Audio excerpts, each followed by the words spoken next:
She should have died hereafter. There would have been time for such a word. Tomorrow, and tomorrow, and tomorrow creeps in this petty place from day to day, to the last syllable of recorded time. And all our yesterdays have lighted fools the way to death, dusty death. Out, out, brief candle. Life's but a walking shadow, a poor player that struts and frets his hour upon the stage, and then is heard no more. It is a tale told by an idiot, full of sound and fury, signifying nothing. All right. I believe that's the quote. I'm not 100% sure. You'll let me know if I didn't do it. So I believe now it's time to questions. And so, who I believe he is talking to? Personally, I think he's talking to himself. I think he's showing he's confident going into this war, but I believe he is confident, but I think he's just ready to die, and he's over living. He thinks he's tired of constantly worrying about who's going to betray him and what's going to happen, who's coming for him, who's not coming for him, and all this. So I think that's kind of why he says this the way he does, because I think he's talking to himself to just be like, I'm going to die here too. I think he's ready to die.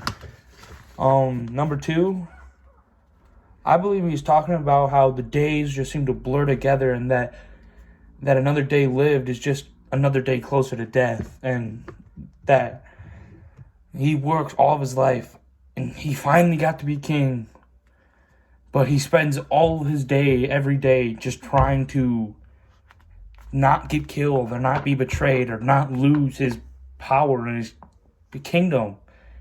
That his days have just become horrible and blurred together and just seeming to move until he finally dies, and just an emptiness is kind of how he feels his days are.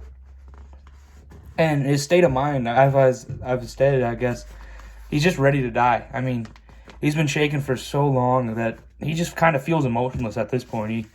He feels that he's just dragging along. He feels like he's just living until he dies. So that's kind of why I feel that's where his state of mind's at. I think he's so worried about this battle with who may kill him, who may not kill him, how he's going to die, with what the witches said, that he's just become emotionless and he just is willing to die. The symbolism of the candle. See, I said that it's the burning out of Lady Macbeth's life. I think when he says out, brief candle, it's even though she's probably already dead, it's just saying the fire that burns with her, her fire go out one last time, I guess that's just kind of symbolism I've heard before, and that's something I kind of related to right now. For number 5, to what extent and what ways do power affect a person's action? I said that power, someone who has a lot of power will do what they need to do to maintain that power and not lose that hold of the power that they have. So this causes them to do many different things, whether it's kill, whether it's betray, whether it's talk to witches, go to demons and all that. So I think they're going to do what they have to do to gain power and to maintain that power that they already have. And with that, I think that it leads them to turn on their close friends or turn on other people, then be more aggressive towards their enemies and be more willing to fight and more willing to be into war.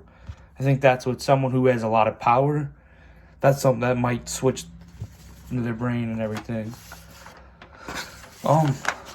I said that mostly Macbeth's fall is tragic flaw.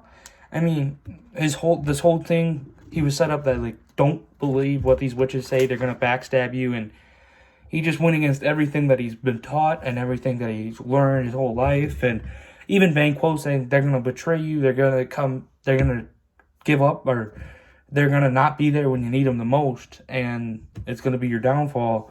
that's exactly that would happen. I mean, he continues betraying people close to him. He betrays Banquo. He betrays Macduff's family.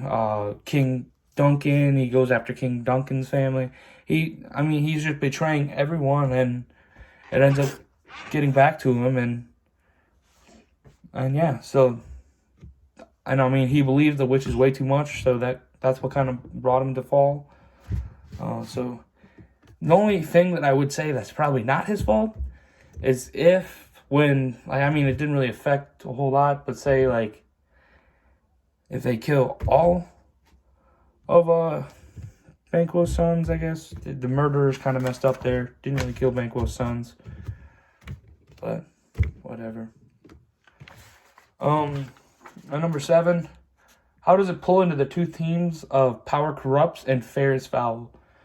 I said it shows that power corrupts because he talks about how his days are just dull and boring, and every day is just living and going closer to death, and he's so worried now. And so that shows that, like, however, power is great and everything, and everyone wants power, that when you get power, it kind of seems to take a toll on you and not only affect your mindset as we saw there, but as we saw in his speech here and how we react to this, but also, like, it just makes you forget, and it makes you so worried about everything that you just forget to enjoy. And it plays into foul and fair because it's just something can be so great is also so bad. So, like, having power, which is awesome, and everyone wants to be powerful and be a king and everything, comes with all these bad things. So even though it's fair, it's foul at the same time. In a life lesson that you can take from this play in later in life, I've learned throughout this play that no matter what you are, don't backstab your friends, because no matter what you do to backstab them and what you gain from it, it'll never be just, and it will never work out for you in the end, and it'll always come around.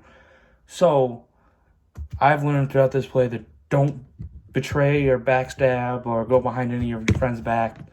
Just, yeah. Because turning on people always comes back to haunt you. In Macbeth's case, it literally did. Alrighty, thank you. That is my speech.